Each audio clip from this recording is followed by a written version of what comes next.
주님과 함께하는 이 고요한 시간, 주님의 보좌 앞에 내 마음을 쏟네.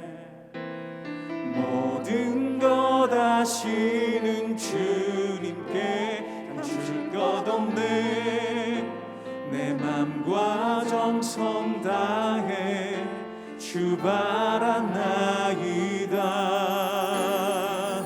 주님과 함께하는 이 고요한 시간, 주님의 보좌 앞에 내 마음을 쏟네.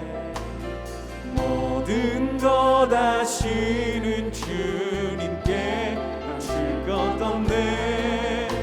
내 맘과 정성 다해 주 바라나이다. 온 맘 다해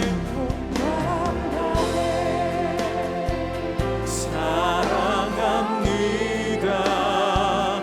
온 맘 다해 주 알기 원하네. 내 모든 삶 당신 것이니 주만 섬기리.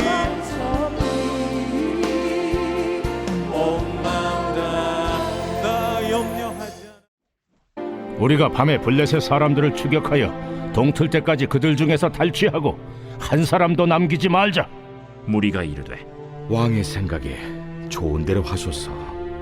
할 때 제사장이 이르되 이리로 와서 하나님께로 나아가사이다. 사울이 하나님께 묻자오되 내가 블레셋 사람들을 추격하리이까 주께서 그들을 이스라엘의 손에 넘기시겠나이까? 하되 그날에 대답하지 아니하시는지라. 너희 군대의 지휘관들아 다 이리로 오라. 오늘 이 죄가 누구에게 있나 알아보자.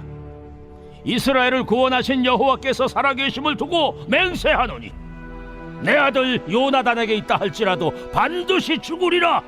하되 모든 백성 중 한 사람도 대답하지 아니하매 이에 그가 온 이스라엘에게 이르되 너희는 저쪽에 있으라.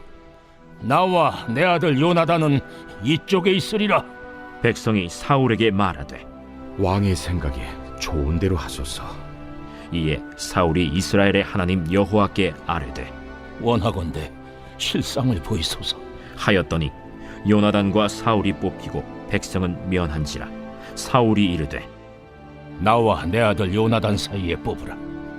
하였더니 요나단이 뽑히니라. 사울이 요나단에게 이르되 내가 행한 것을 내게 말하라. 내가 다만 내 손에 가진 지팡이 끝으로 꿀을 조금 맛보았을 뿐이오나 내가 죽을 수밖에 없나이다. 요나단아, 내가 반드시 죽으리라. 그렇지 않으면 하나님이 내게 벌을 내리시고 또 내리시기를 원하노라. 백성이 사울에게 말하되 이스라엘의 이 큰 구원을 이룬 요나단이 죽겠나이까? 결단코 그렇지 아니하니이다. 여호와의 살아계심을 두고 맹세하옵나니 그의 머리털 하나도 땅에 떨어지지 아니할 것은 그가 오늘 하나님과 동역하였음이니이다. 하여 백성이 요나단을 구원하여 죽지 않게 하니라. 사울이 블레셋 사람들 추격하기를 그치고 올라가매 블레셋 사람들이 자기 곳으로 돌아가니라. 사울이 이스라엘 왕위에 오른 후에 사방에 있는 모든 대적 곧 모압과 암몬 자손과 에돔과 소바의 왕들과 블레셋 사람들을 찾는데 향하는 곳마다 이겼고 용감하게 아말렉 사람들을 치고 이스라엘을 그 약탈하는 자들의 손에서 건졌더라. 사울의 아들은 요나단과 이스위와 말기수하여 그의 두 딸의 이름은 이러하니 맏딸의 이름은 메라비요 작은 딸의 이름은 미갈이며 사울의 아내의 이름은 아히노아미니 아히마아스의 딸이요 그의 군사령관의 이름은 아브넬이니 사울의 숙부 넬의 아들이며 사울의 아버지는 기스요 아브넬의 아버지는 넬이니 아비엘의 아들이었더라. 사울이 사는 날 동안에 블레셋 사람과 큰 싸움이 있었으므로 사울이 힘센 사람이나 용감한 사람을 보면 그들을 불러 모았더라. 할렐루야. 오늘도 하루의 시작을 말씀으로부터 나아가시는 더 사랑하는 교회 성도 여러분들을 주님의 이름으로 축복합니다. 이 죄는 자기 중심성을 기초화합니다. 이러한 인간에게 가장 힘든 것은 자기 안에서 문제를 찾는 것입니다. 자기 중심성은 이 정당성이라는 것을 근거하여 자기에게서 문제를 찾지 않고 오히려 다른 상대나 환경을 통해 자기를 정당화합니다. 이것이 죄인의 모습입니다. 오늘 본문의 사울은 하나님을 마음의 주인으로 모시지 않고 자신을 주인으로 여긴 채 하나님과 전혀 상관없는 길을 걸어가고 있습니다. 블레셋과의 전쟁에서 승승장구를 하고 있던 사울은 밤을 새워 계속해서 전투를 밀어붙일 것을 결정합니다. 36절에서 한 사람도 남기지 말자는 것은 완전히 진멸해 버리자라는 강력한 결단을 의미합니다. 백성들은 여기에 동의합니다. 그런데 갑자기 제사장이 하나님께 묻고 결정하자고 사울에게 말을 합니다. 여기서 제사장은 앞에 18절에 등장한 이 제사장 아히야일 것으로 추측됩니다. 제사장의 말에 사울은 하나님께 묻는 모습을 보여줍니다. 그러나 사울의 행적을 봤을 때 이러한 모습은 지극히 정치적 목적에서 시작된 것이었습니다. 진정한 관심이 하나님의 뜻에 있지 않았습니다. 사울은 하나님을 통해 블레셋과의 전쟁에서 승리를 보장받으려 했습니다. 그의 의도가 순수하지 않았다라는 것입니다. 하나님께서 그의 물음을 받지 않으시고 응답하지 않으신 것에서 그 의도가 순수하지 않았음을 우리는 알 수가 있습니다. 사울은 하나님께서 응답하시지 않은 이유를 자신에게서 찾지 않고 갑자기 남에게서 그 이유를 찾으려 합니다. 백성들에게 죄가 있어 응답을 받지 못했다라고 하면서 그 죄인을 찾아내야 한다라고 백성들 앞에서 공포합니다. 사울이 이렇게 하는 이유는 그의 체면이 무너졌기 때문입니다. 제사장 앞에서, 백성들 앞에서 하나님께 응답받지 못한 것에 대한 창피함이 그의 안에 있었습니다. 그러자 그는 남을 통해 자신의 체면을 극복하려 합니다. 책임 전가를 통해 자신이 살려고 하고 있습니다. 요나단은 하나님이 동행하는 사람이었습니다. 반대로 사울은 하나님과 동행하지 않는 사람이었습니다. 오늘 본문 중반에서 요나단이 꿀을 찍어 먹었다고 하지만 결코 그것이 응답받지 못하는 큰 이유가 되지 않음을 알 수가 있습니다. 문제는 사울에게 있었습니다. 그러나 그것을 사울은 알지 못했습니다. 사울은 제비뽑기를 해서 범인을 발견하면 자신의 아들일지라도 죽음을 면치 못할 것이라고 스스로 맹세를 해버립니다. 앞에 금식을 할 때도 스스로 맹세했던 사울인데 지금도 스스로 맹세를 하고 있습니다. 이것조차도 하나님께 물으면서 결정해야 했지만 사울은 남 탓을 하면서 자신에게 있는 영적 문제를 발견하지 못했습니다. 그러다 보니 그 결정이 너무 가격합니다. 영적으로 하나님과의 관계가 좋지 않은 사람의 특징은 이 과격하다라는 것입니다. 하나님이 계셔야 하는 자리에 인간이 앉아 있으면 불안합니다. 자신이 그 인생을 개척하고 직접 건설해야 하기 때문입니다. 불안하면 초조하고 초조하면 쉽게 분노합니다. 성경에 이 하나님과의 관계에 문제가 있는 사람들은 다 분노를 쉽게 하고 이 과격한 정치를 합니다. 솔로몬도 하나님과의 관계에 문제가 오자 제사장을 통한 이 하나님의 말씀을 듣지 않고 자신의 자리를 위협하는 여로보암을 죽이려고만 합니다. 열왕기상 11장 40절 상반절입니다. 이러므로 솔로몬이 여로보암을 죽이려 하매. 솔로몬이 이 자기에게서 이유를 찾지 않고 분노하며 과격한 행동을 한 이유를 그 전절 9절에서 이렇게 설명합니다. 솔로몬이 마음을 돌려 이스라엘의 하나님 여호와를 떠남으로. 다윗도 마찬가지 밧세바와의 일로 죄를 짓자 그는 더 이상 하나님께 묻지 않습니다. 나단 선지자가 와서 이 암양 비유를 통해 죄를 깨닫게 하는데도 이 격분하면서 과격하게 이렇게 말합니다. 사무엘하 12장 24절입니다. 다윗이 그 사람으로 말미암아 노하여 나단에게 이르되 여호와의 살아계심을 두고 맹세하노니 이 일을 행한 그 사람은 마땅히 죽을 자라.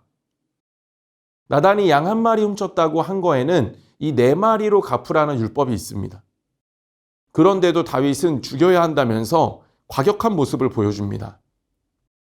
오늘 사울도 지금 응답하시지 않은 것에 이 자신과 하나님과의 관계를 돌아봐야 하는데 다른 데서 문제를 찾으면서 과격한 모습을 보여주고 있습니다. 하나님이 시키지도 않은 맹세를 하면서 그렇게 범인이 밝혀지면 죽이겠다라고 하면서 마치 하나님을 대변하는 것처럼 하지만 지금 스스로가 왕이 되어서 말하고 있습니다. 사울은 이 누군가의 죄 때문에 하나님께서 응답하시지 않는다라고 하면서 걸리면 반드시 죽으리라라고 39절에서 강하게 말합니다. 그런데 여기서 백성들이 한마디도 하지 않습니다. 이것이 결코 좋은 결정이 아니라는 것을 백성들은 무언으로 밝히고 있는 것입니다. 백성들은 이 요나단이 이 꿀을 먹은 것을 알고 있었습니다. 사울이 자신의 아들 요나단을 죽이게 되는 그 비극을 맞이하게 될 것을 백성들은 알고 있었습니다. 그래서 동의하지 않았습니다.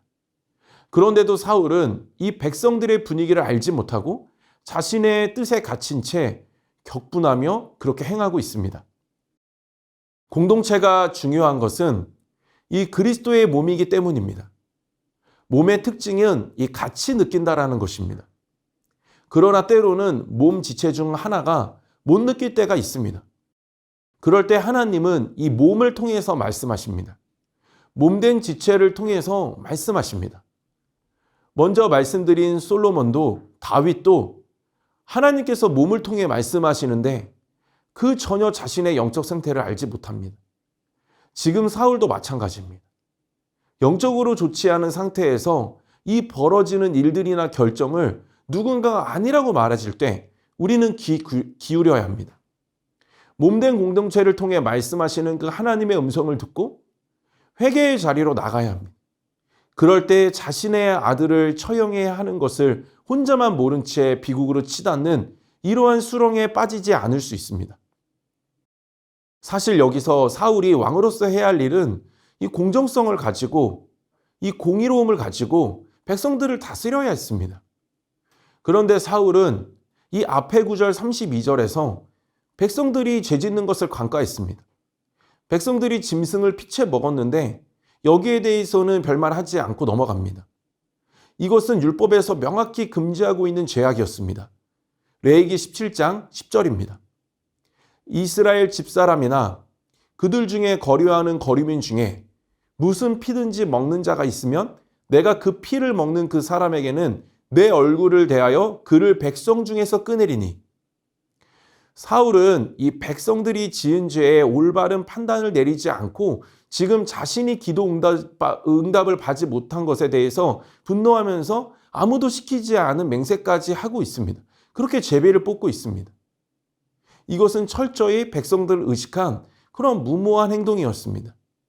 백성들에게 지지를 받아야 하기 때문에 그들의 죄는 눈감아주고 자신의 기도 무응답이라는 그 체면을 외면하기 위해 다른 쪽으로 명분을 전거하고 있는 것입니다. 그러자 사울은 이 자신이 당황하는 결과를 맞이하게 됩니다. 제비뽑기의 결과로 꿀을 살짝 찍어 먹은 요나단이 뽑혔습니다. 사울은 자신이 맹세를 했기 때문에 아들일지라도 처형해야 한다고 백성들 앞에서 말합니다. 그러자 백성들이 여기에 대해서 반발합니다. 하나님이 함께한 사람이 요나단이었기 때문에 그를 죽여서는 안 된다고 백성들이 보호해 줍니다. 여기서 알 수 있는 것은 이 사람들의 마음의 지지를 받는 것은 하나님이 동역하는 사람이라는 사실입니다.